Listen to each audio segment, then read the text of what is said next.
वार्षिक सभेला का उपस्थित राहता सांगू का तिथं त्यांना लगेच मानधन भेटतं आणि इथं ना माणसांसमोर पैसे घेता येत नाही. एकदम सोपं आहे. वार्षिक सभेला फक्त ते 11 लोक राहतात, तिथं लगेच पैसे भेटतात त्यांना. इथं आपल्या समोर घेता येत नाही ना पैसे. हा एक मेन मुद्दा आहे. गावात काहीच कामं नाही झालेले आपले. इथं 11 सदस्यांपैकी 2-3 सदस्य फक्त आहेत. 11 सदस्यांपैकी 2-3 सदस्य फक्त आणि पुढे ग्रामसभा होत नाही. प्रत्येक ग्रामसभेला मी बोलायचो, प्रत्येक ग्रामसभेला फक्त मोजून 2 ते 3 सदस्य राहायचे, त्याच्या उपर सदस्य द्यायचे नाही. प्रत्येक ग्रामसभेला सांगायचो प्रत्येक सदस्य हजर राहिल्याशिवाय तुम्ही ग्रामसभा नका घेऊ. आणि प्रत्येक ग्रामसभेला एकही म्हणजे 2-3 सदस्य राहायचे. परत सदस्य वाढलेच नाही त्यांचे. शेवटपर्यंत त्यांचे राजीनामे झाले तोपर्यंत सदस्य हे वाढलेच नाही. इथं फक्त आता सगळे सदस्य आल्याशिवाय ग्रामसभाच घेऊ नका, कारण की आम्हाला बी जाब विचारायचं आहे त्यांना. इथं पाण्याचा इतका मोठा प्रॉब्लेम झालेला आहे, कारण की पाण्याचं इतकं दूषित पाणी प्यावं लागतंय. माझ्या घरात जेमतेम 8-10 दिवसापासून सगळे आजारी आहेत. एवढं खडू पाणी येतं. विचारायला गेलं तर आम्ही नाही बॉडीवर. आमचा कार्यकाळ संपला, मॅडमला विचारा तिकडं, असे डायरेक्ट उत्तरं देतात. आणि आज पाणी चालू नाही, मला पाणी भरून आणायचं होतं. बघा हिच्या 1-1.5 महिन्यापासून अंगाला ते पाणी उतरून पडलेलं आहे. बघा पूर्ण पुढे आणि तुम्ही म्हणाल पोरीचे माझ्या सुद्धा अंगाला ते दाखर बाळा हात पुढं करतं.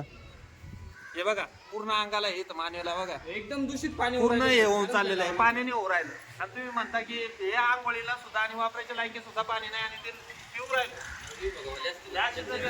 आरोग्य विभागाचे माणसं कुठे आहे? आरोग्य विभाग पण पाहिजे ना इथं. या इकडे या. वरती बसा ना तुम्ही. आणि मी काय म्हणतो, तुम्ही दर महिन्याला पाण्याचे नमुने देता बरोबर मॅडम?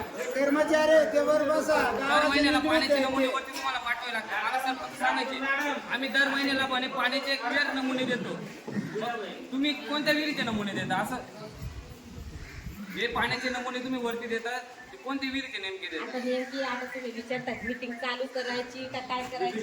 सदस्य आम्ही तेच ना. नाही, हे आपलं तेच कॉमन सांगतो काय आहे, पाण्याचा विषय कॉमन आहे 2 आपला. मिनिटं बाळाबस खाली 2 मिनिटं. समजा आता पहिला मुद्दा म्हणजे आपला कोरम पूर्ण झालाय का नाही तो घेऊ. बरोबर आहे. बघा किती झालेले आहेत आपल्याला 100च्या पुढचा कोरम का असेल तर समजा पुढचा विषय कोणता सुद्धा नाही हो, थांबा 2 मिनिटं बसा. काही हे नाही. किती माणसं आहेत? लय झाडा पडतो. किती माणसं आहेत? ते शाळेचा बोलते 2 मिनिटं काही नाही. त्याच विषय पहिले सदस्य कोण कोण आहेत? 2 मिनिटं बोलू असं. माझं ऐका ना, सदस्य कोण कोण आहेत त्यांचं नाव आम्हाला 2 मिनिटं मला कोरम किती झाला तो मोजून घे मग बोलू असा विषय. लक्षात घ्या. आज जरी समजा सरपंचाने काल राजीनामा दिला, माझा जरी सकाळच भाव असेल, माझ्या गावासाठी माझा भाऊ आहे का मामा आहे, मला गरजेचं नाही. लक्षात ठेवा, गावासाठी ना गावाचा विकास झाला पाहिजे. मग भाऊ असो का बाई असो माझी, ही पहिली गोष्ट. मग इथं जर मेन माणूस प्रमुख नाही, गावाचा प्रमुख नाही, बरोबर, मग तुम्ही वास्तविक तुम्ही कॉन्टॅक्ट केला पाहिजे ना. फोनचा काय विषय? एक मिनिट, आता विषय नाही. लक्षात घ्या, मी तुम्हाला सांगतो इथं लक्षात घ्या, रामदास मामा आहे माझे शिक्षक. लक्षात घ्या, माझे प्राचार्य इथं आहे. सरपंच साहेब तुम्हाला सांगतो, मी फक्त त्या दिवशी पहिल्या मीटिंग मध्ये पाऊल टाकला, दुसरा पाऊल आहे. माझे 12 रजा आहेत ना शासनाच्या, त्या गावाच्या विकासासाठी मी लावणार आहे. त्यांना कळत नाही का? आज दुसरा दिवस आहे, ठीक आहे. मुख्याध्यापक सरांना माहित आहे, मुख्याध्यापक पद जरी समजा दुसरीकडे बदलून गेलं तर त्या ठिकाणी चार्ज द्यावा लागतो. तुम्ही त्या ठिकाणी माहिती द्या ना पूर्ण गावाला. आज गाव इथं जमा झालेलं आहे. त्या बाय ते सर्व लोक वेडे आहेत का इथे यायला? बरोबर. आज तुम्ही म्हणता कोरम पूर्ण होत्या, मॅडम विचारतात लोक मोजू द्या. का बरं आमचे लोक मोजतात? तुम्ही कधी मोजणार तुमचे लोक? नाही, एक मिनिट माझा प्रश्न ऐका. तुम्ही आमचे लोक मोजतात, तुमचा कधी लोक मोजतात? मी तोच उत्तर देते ना. 2 मिनिटं तर थांबाल का नाही? बरं बोला. एक मिनिट आमच्यासाठी, एक मिनिट तुमच्यासाठी टाइम महत्वाच नाही का? कोणासाठी? तुमच्यासाठी टाइम महत्वाच नाही का? कसं आहे ना, मग 10 वाजता लोक बोलायचे, लोक काही तर गोट्या खेळायला आले काही तर. काय करायचं त्या विषयामध्ये कितीला म्हणजे लक्षात घ्या, याच्या पुढे लक्षात घ्या भाऊ, चालेल तर आपण सरपंच साहेब आणि आयरे साहेब तुम्हाला एक विनंती आहे, ठीक आहे. आज आम्ही ऐकून घेतलं. आज ठीक आहे, तुम्ही आमचा कोरम पाहताय, ठीक आहे, काय अडचण नाही, तुमचा तो काम आहे. पण आम्हाला सुद्धा तुमचा कोरम आहे ना वेळेत पाहिजे. पुढच्या मीटिंगला लक्षात घ्या, बरोबर. बेसिक गोष्ट, साधी गोष्ट आहे. सामाजिक कामं कोणते ते चर्चा होईलच. पण मला काय म्हणायचं आहे, इथं तुमच्या गावामध्ये जर 200 खुर्च्या सुद्धा नाही, ग्रामपंचायतला किती वाईट गोष्ट आहे. तुम्ही माझी शाळेत येऊन पहा 200 खुर्च्या तुम्हाला इथं आणून दिले असतात. मी स्वतः घेऊन दिलेले आहे. गावाने जर सांगितलं ना मास्तर यांच्याकडून नाही होणार, तो 200 खुर्च्या देतो. पुढच्या मीटिंगला 200 खुर्च्या मी देईन.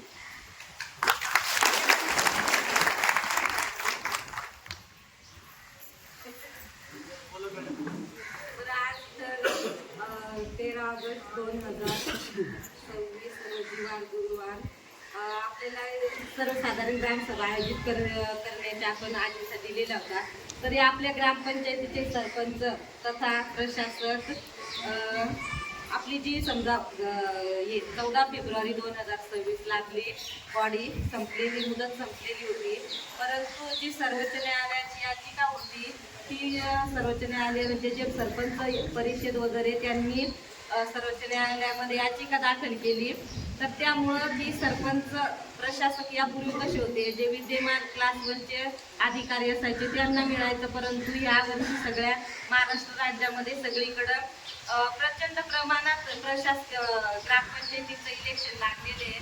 त्यामुळं वरिष्ठ अधिकारी हे कुठं प्रशासक राहतील त्या दृष्टीने माननीय सरपंचांनी याचिका सर्वोच्च न्यायालयात दाखल केली होती.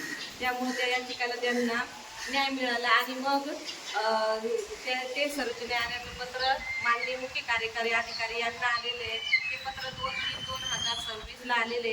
त्याच्यानुसार सरपंच तथा प्रशासक यांना सरपंच यांनाच मुदत संपलेल्या सरपंच यांनाच प्रशासकपदी नियुक्त करा असं पत्र आलेले. त्याप्रमाणे आपली समजा प्रशासकीय समिती जसं आपण कसं होतं बदल फक्त काय होतं ग्रामपंचायत सदस्य म्हणून. तर आता या समितीला नाव आहे प्रशासकीय समिती. तर प्रशासकीय समितीमध्ये प्रशासक हा समजा सरपंच असणार आहे आणि प्रशासकीय समिती सदस्य हा उपसरपंच आणि सगळे जे आहेत सरपंच प्रशासक आणि जे आपले 11 सदस्य सगळे प्रशासकीय लेडीज असतील तर सदस्य आणि जेंट्स असतील प्रशासकीय समिती सदस्य असणार अशी बॉडी आपली 4/3/2000 पासून गावासाठी ही केलेली होती. मग आता मुद्दा आला आज मीटिंग आयोजित करण्याचं दरवेळेस समजा हे असतं की गावाच्या वतीने जे प्रशासक आहेत किंवा सरपंच तथा प्रशासक की गावाच्या वतीने सगळ्यांनी समजा इथं मीटिंगला हजर राहण्याचं आपण दरवेळेस त्यांना नियमितप्रमाणे 15 दिवसाचा अजेंडा दिलेला जातो. पूर्ण 11 यांना कर्मचाऱ्यांना दिलेला जातो. तसंच याप्रमाणे आजच्या ग्रामसभेला सर्व 11 सरपंच तथा प्रशासक ते सगळे 11 सदस्यांना मी मीटिंगचे अजेंडे दिलेले आहेत आणि जे उर्वरित आपले ग्रामपंचायत करंजखेड ग्रामपंचायतीच्या अंतर्गत कर्मचारी आहेत तसं एकलरे असो अडसाळे असो सगळ्या कर्मचाऱ्यांना आरोग्य सेवक मुख्याध्यापक कृषी सहाय्यक वनरक्षक आशा बचत गट सदस्य आणि तलाठी यांना सगळ्यांना मी अजेंडे दिलेले आहेत आणि माननीय समजा पोलीस हवालदार यांना पण पत्र देण्याचे केलेले सगळ्या सदस्यांना दिलेले सगळ्या कर्मचारी सदस्यांना अजेंडा दिलेला आहे. माझं काम मी अजेंडे देण्याचं काम आहे. तरी उर्वरित तुमची काय समजा काय असेल तर तुम्ही त्याच्यावर निर्णय घ्या. अनुपस्थित राहिलेले सदस्यांची नावं सांगा. आता बॉडीची आता समजा 5 वर्ष बॉडी होती. आता तुम्हाला माहीतच आहे पण तुम्ही मला विचारलेलं मी सांगते. आता आपले सरपंच तथा प्रशासक माणिक बंडू जोपळे होते बरोबर. प्रशासक उपसरपंच आहे प्रवीण विष्णू चौधरी आणि दुसऱ्या लीलाबाई विश्वास पवार या प्रशासकीय समितीचे सदस्य बेबीबाई पुंडलिक डंबाळे शोभाबाई पुंडलिक गवळी आणि पुष्पाबाई नामदेव गायकवाड आणि अलका रामचंद्र चौधरी अनुसयाबाई हिरामन गावी हिरा वसंत वाघ हे तुकाराम राजाराम वाघ एवढे आपल्या समितीमध्ये अध्यक्ष सदस्य आहेत. तर आजच्या ज्या ग्रामसभेसाठी ज्यांना आपण अजेंडे वगैरे दिलेले आहेत परंतु ते आज अनुपस्थित समजा आहे तर त्याच्यावर तुम्हाला काय निर्णय घ्यायचा ते तुम्ही मला सांगा. त्यांना रितसर नोटीस देऊन काही कारवाई करता येईल तुमच्या ॲज अ प्रशासक म्हणून तुम्ही काय प्रशासक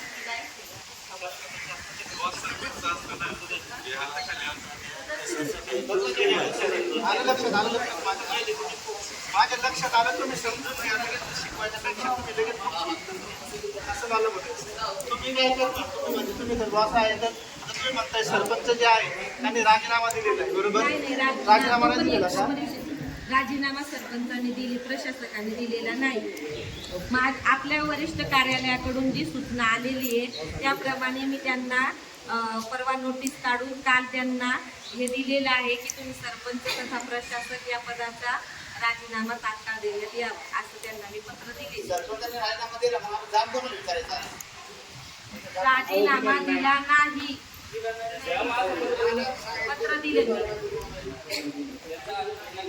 की मला ते पण माहिती नाही ऑर्डर त्यांची काय झालेली काय ते काय माहित नाही. मला फक्त त्यांनी दूरध्वनीप्रमाणे मला फोन करून सांगितलं का मॅडम माझं शिक्षण सेवक या पदावर काम झालेलं आहे एवढं सांगितलेलं आहे. त्यांनी मला ऑर्डर वगैरे काय दाखवलेले नाहीये. त्याप्रमाणे मी त्यांना हे उत्तर दिलं की तुमच्या दूरध्वनीप्रमाणे मला कळवलेले आहे की तुम्ही शिक्षण सेवक कामी तुमचं काम झालेले आहे, तरी तुम्ही त्या पदाचा राजीनामा समजा इकडं दोघं पदं करता येत नाही काम, त्यामुळं तुम्हाला इकडच्या पदाचा राजीनामा द्यावा लागेल किंवा तिकडचं तुम्ही काय आहे ते तुम्ही लवकरात लवकर ग्रामपंचायतीला निर्णय द्यावा. मग त्याप्रमाणे आम्ही कारवाई करू. आमची जी प्रशासकीय समिती आहे आम्ही पत्र दिली, प्रशासकीय समितीला बोलवण्यात जाईल 11 सदस्यांना. त्यांना राजीनामा देतोय आणि कोणी समजा त्याला सुचवलं कोणी सूचकांनी मदत करू आणि ते वरती वरिष्ठ कार्यालयाकडे मंजुरीस पाठवू त्यांचा राजीनामा आहे.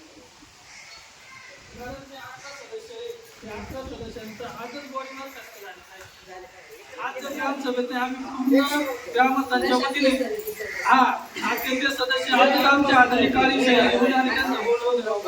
तुमच्या अधिकाऱ्यांचं तुमच्या अधिकाऱ्यांकडे ग्रामवाले तात्यांचं म्हणणं होतं प्रशासक म्हणजे आता आपलं प्रशासक म्हणजे मुख्य भूमिका तुमच्या यात, तर तुम्ही त्यांच्यावर काय कारवाई घेऊ शकता?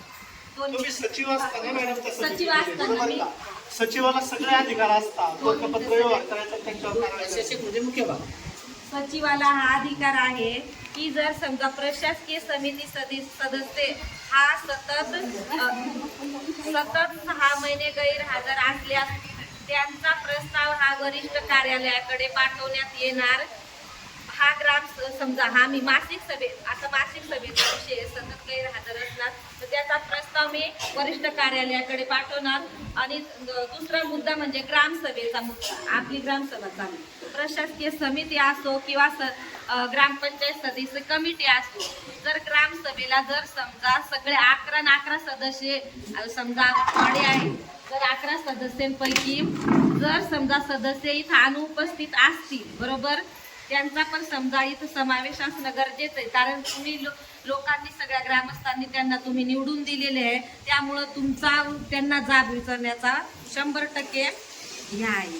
तर त्यामुळं जर समजा आज प्रशासक समिती सदस्य उपस्थित नाही तर ग्रामसभेने असं करायचं असतं की जर ज्या वार्डाचे किंवा गावाचे आता समजा आपल्या करंट सदस्य उपस्थित नाही, शाळेचे नाही, तर ग्रामसभेने असा ठराव करायचा की समजा हे सदस्य अनुपस्थित होते तर यांचा प्रस्ताव गावाच्या वतीने रद्द करण्यात येणार आहे आणि हा प्रस्ताव वरिष्ठ कार्यालयाकडे पाठवून जिल्हाधिकाऱ्यांकडे पाठवणार आणि जे प्रोसिडिंगला सह्या वगैरे आहेत ते आम्ही तिकडे कळवणार आणि त्यांचं पद हे सतत 6 महिने गैरहजर होते ग्रामसभेला, असा हा ग्रामसभेने निर्णय घ्यायचा आहे.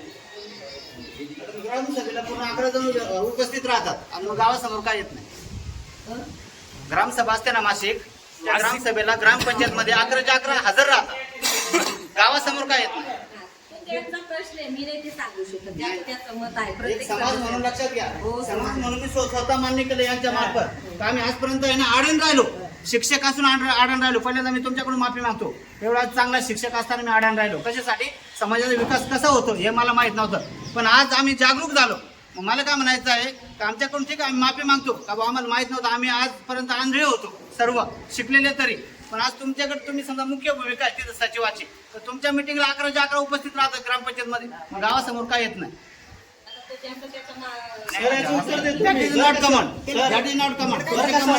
सर मासिक सभेला का उपस्थित राहता सांगू का, तिथं त्यांना लगेच मानधन भेटतं आणि इथं ना माणसांसमोर पैसे घेता येत नाही. एकदम सोपं आहे. मासिक सभेला फक्त ते 11 लोक राहतात, तिथं लगेच पैसे भेटतात त्यांना. इथं आपल्या समोर घेता येत नाही ना पैसे, हा एक मेन मुद्दा आहे. हे बघा सदस्यांसाठी आपण इथं जे 100-150-200 लोक जमलोय आणि त्यांच्या आंदोलनासाठी आपण कारवाई एका झाली दिवशी पाहिजे. आपले कामं सोडून घेऊन टाका हे करायचं का?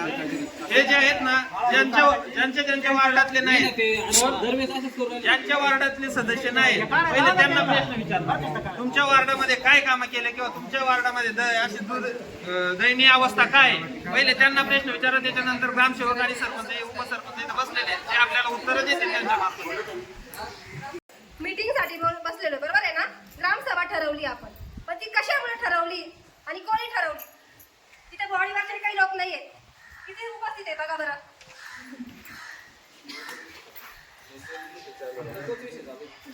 मग तुम्ही तर ते कावकावच करतायत फक्त, त्याच्यावर सोल्युशनच निघत नाहीये ना.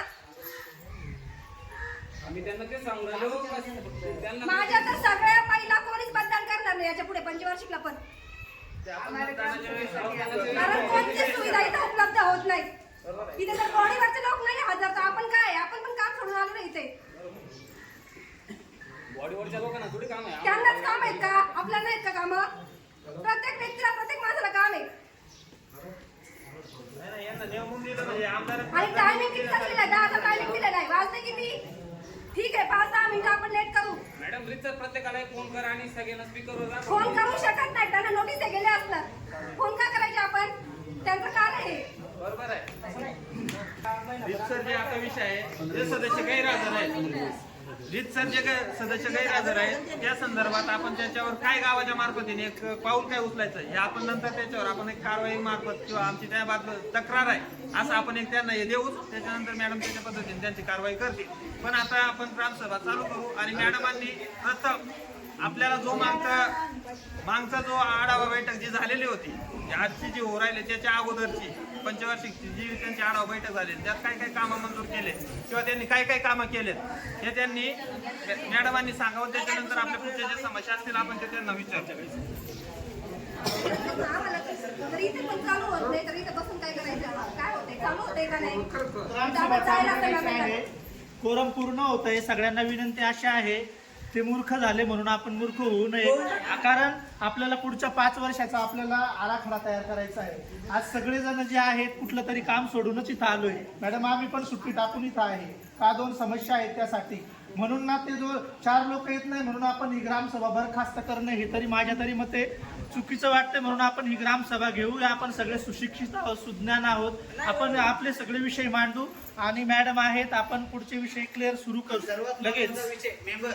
आता बघा जंतर मंतर दिल्ली इथे जे काही समजा पूर्ण मोर्चा झाला तरुण मुलांचा, तर एका आपल्या महाराष्ट्राच्या मुलाने शिक्षण मंत्री राजीनामा द्यायला लावला, भारताचा शिक्षण मंत्री, आणि आपलं सर्व गावचं म्हणून एवढं मेंबर आपण बाजूला करू शकत नाही. किती वाईट गोष्ट आहे. काहीतरी विचार करा. ठीक आहे, मीटिंग जर चालू करायची असेल भाऊ तर मीटिंग तुम्ही सर्वांच्या मताने बघा. पण बाकी हे जे मेंबर आहेत त्यांना धडा शिकवायचा. आपण सुरुवात केली ना तर शेवट चांगला करायचा. गावाचा विकास झालाच पाहिजे, बाकी माहिती काय करायचं याच्यावर? चालू करायचं. चालू करायची, आम्हाला ग्रामसभा घ्यायची. हा, यांचा नोटीस द्यायचा, काय करायचं तुम्ही प्रशासकीय समिती. हा, मग तुम्ही सांगा ना मला तो पण.